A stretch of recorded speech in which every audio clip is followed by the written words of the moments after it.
Hey everyone, today we're going to be talking about John chapter 8, verse 12. So let's start off by reading that. Again, Jesus spoke to them, saying, I am the light of the world. Whoever follows me will not walk in darkness, but will have the light of life. We're going to be talking about three things today. First, we're going to talk about the context of this passage. Second, we're going to talk about the big idea. And third, we're going to talk about applying it. So let's get started in talking about the context of this passage. Jesus is speaking to the Pharisees here.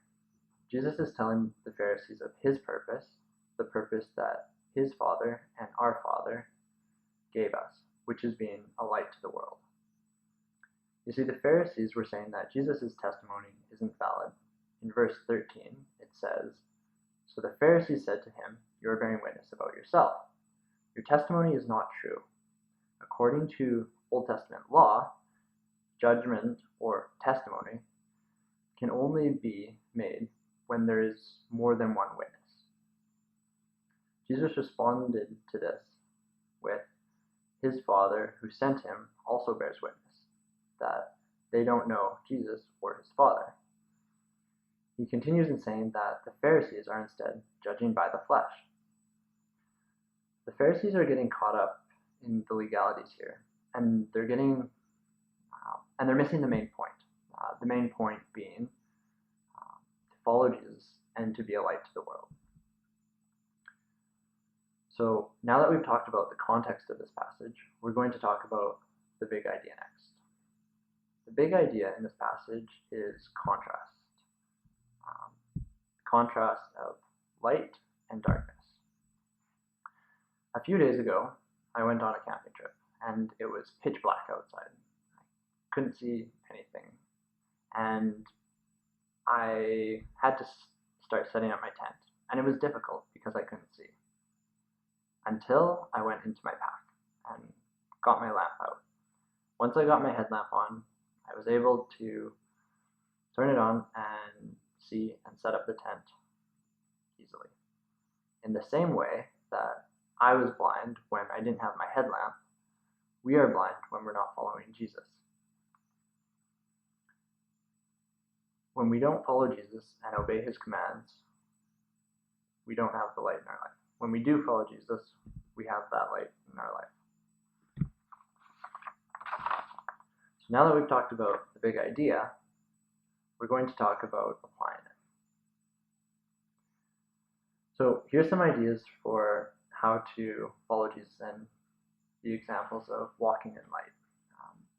First, having a servant-like attitude like Jesus is. Second, be generous like Jesus. And third, pray and know the Father better.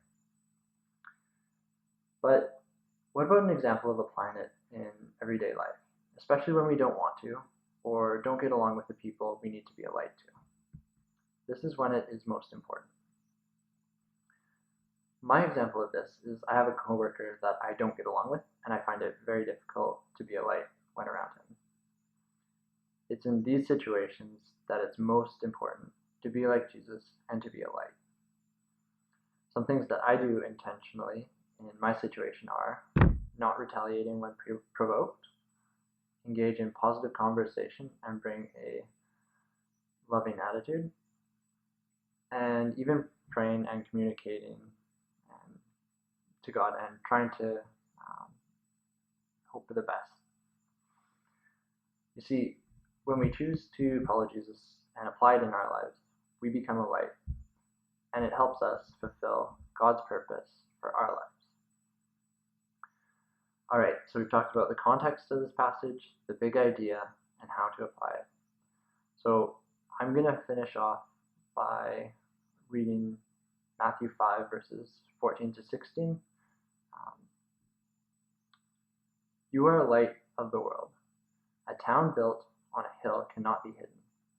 Neither do people light a lamp and put it under a bowl. Instead, they put it on its stand, and it gives light to everyone in the house. In the same way, let your light shine before others, that they may see your good deeds and glorify your Father in heaven. So this week, how can you be a light to the world?